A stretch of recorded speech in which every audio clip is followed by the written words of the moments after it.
Agenda hari ini tadi membahas soal mungkin seperti apa sih? Hari ini kan diungkap bahwa ternyata Pak Irjen Ricky Sitohang sudah meng-LP-kan Rasman. Beberapa hari yang lalu Rasman membentak Pak Ricky Sitohang, mengebrak meja. Dia ibaratnya ya melakukan ancaman dong, karena saya minta dalam waktu 24 jam, itu kan berarti kan sudah memberikan deadline waktu berarti kan. Saya waktu ngeliat video Rasman ngebrak meja sih udah gila, berani banget gitu kan. Orang jenderal di kita udah bilang bahwa, dan saya tidak takut kamu jenderal, sekarang dia udah nyebut nama jenderal. Saya udah berpikir dari situ, ini sih yang namanya jenderal pasti akan tersinggung, ternyata benar kan. Semua dia bilang. Iya, tadi Pak Riki udah bilang juga, dan akhirnya Pak Riki meng-LP-kan hari ini dan bagus, keren.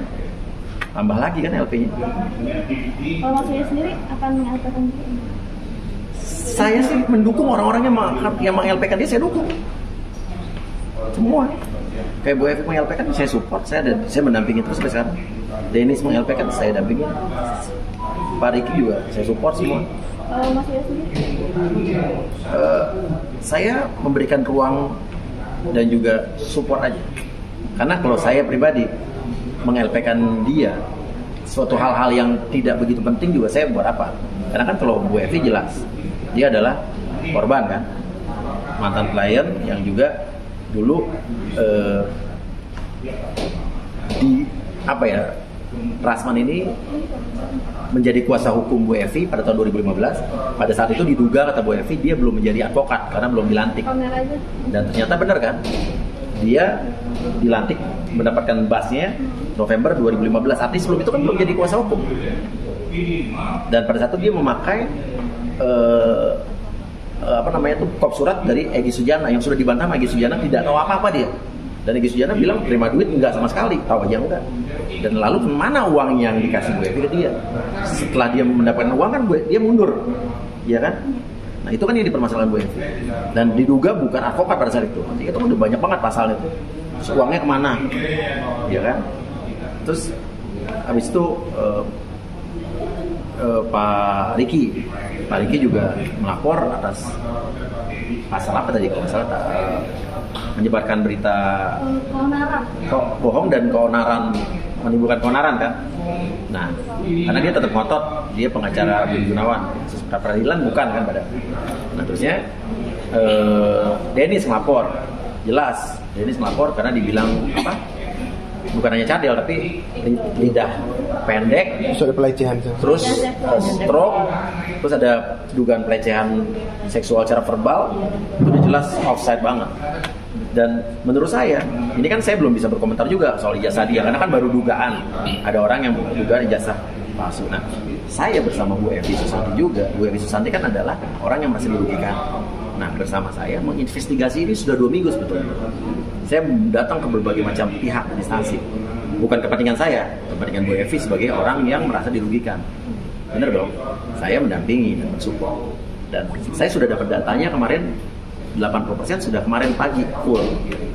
Dan kenapa belum saya omongin? Karena saya perlu saat ini kita ungkapkan, informasi ini kita pertanyakan, harus hanya tidak dari satu pihak, jangan hanya dari universitasnya di doang.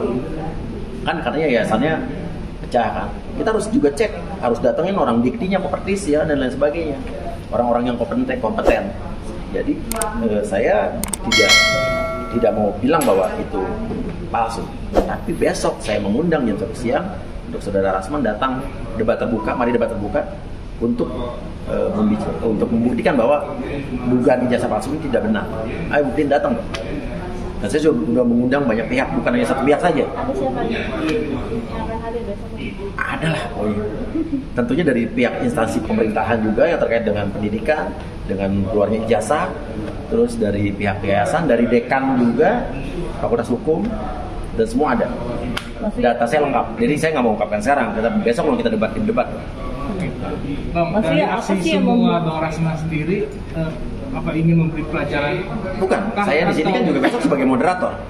Ada Bu Evi yang ibaratnya bertindak sebagai orang yang merasa dirugikan, ya kan? Dia kan sebagai klien yang merasa dirugikan, dan saya support penuh. Karena Bu Evi awalnya kan ada di podcast saya juga.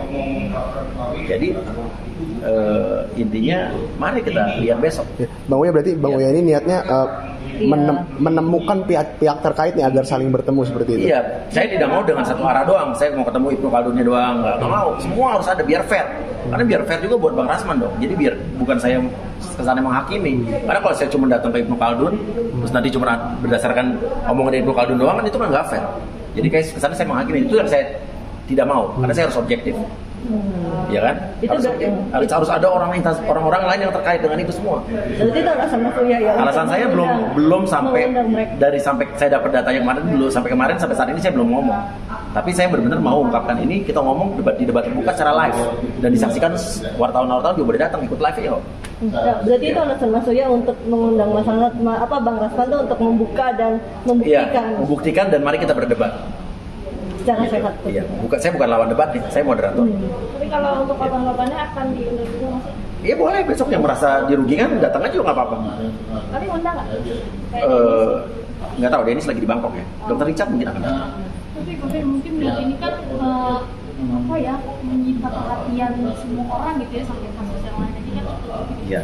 Ini melihat ini tuh seperti apa sih, dan satu persatu kebohongan kasusnya terungkap, banyak fakta yang terungkap juga. Seperti apa? Ini kan Babi juga sampai menyiapkan tim untuk investigasi tadi kan.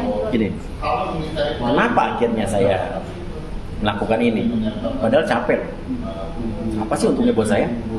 Ya kan? Makan waktu, makan tenaga, makan uang, ya kan?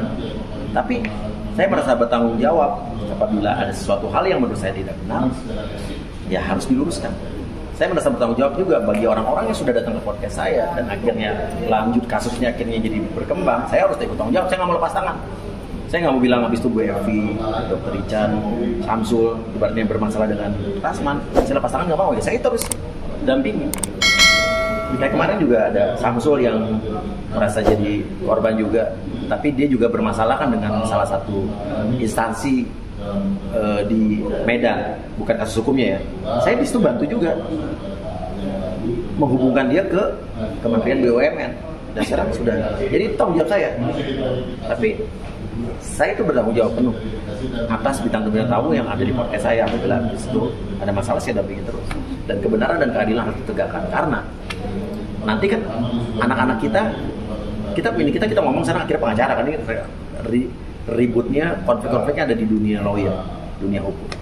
Kita mau dong pengacara-pengacara kita, kualitas hukum kita itu, hukum di Indonesia itu bagus. Artinya kan ditentukan oleh 4 pilarnya. Apa sih? Polisi, jaksa, hakim, dan pengacara.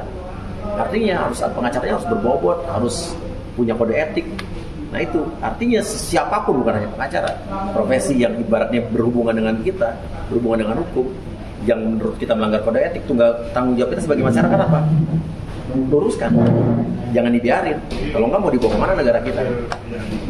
Itu tanggung jawab saya, karena saya juga biar bagaimanapun saya adalah entertainment, saya seniman, tapi saya juga sarjana ilmu politik. Saya punya harus tanggung jawab juga di bidang keilmuan saya untuk bangsa ini. Jangan cuma cengang-cengeng sahai-hai doang. Oke, di dunia hiburan saya buat prank, buat apa, tapi di negara ini saya harus punya ya integritas juga, punya tugas juga untuk luruskan menurut saya apa hal yang tidak layak. Mungkin mengurus sedikit menanggapi tadi kan tadi Bang Rudi Kabunang sudah tanggapan Pak ini. Ya saya bagus Pak Rudi Kabunang tadi melakukan action seperti tadi bagus, gitu kan. Dia intinya kan juga mewakili suara kita juga. Tapi sebetulnya sebelum yang dilakukan Rudi Kabunang udah saya lakukan bersama Bu Evi dari 2 minggu lalu. Dan dari paginya saya udah dapat data dari Ibnu Khaldun itu. Cuman kalau buat saya kan nggak mau ibaratnya cuma satu arah doang, Ibnu Khaldunnya doang. Harus ada pihak-pihak lain dong yang terkait untuk membuktikan ijazah ini sah apa enggak. Ya kan kalau dari satu arah dan satu pintu doang kurang fair. Jadi saya mau berbicara saat nanti udah ada orang-orang lain atau instansi lain yang terkait buat ini untuk bicara. Gitu. Ini kan undangan terbuka ke Rasman. Iya. Udah hubungin langsung atau hanya lewat? Tadi udah dihubungin sama tim saya dan saya akan hubungin langsung nanti. Ya. Pas hubungan sama tim? Nggak tahu, saya belum dapat kabar. Tapi dia kabarnya dia di Medan. Di Medan nggak apa-apa kan bisa datang ke sini. Kan dia juga kan ngelaporin saya di Medan. Saya undang ke sini datang juga dong, fair. Ya. Berarti akan kemarin? Enggak dong. Kalau untuk undangan debat terbuka ini kan di Jakarta. Maksudnya, update yang lain ya. Apa? Medina Zain. Kenapa?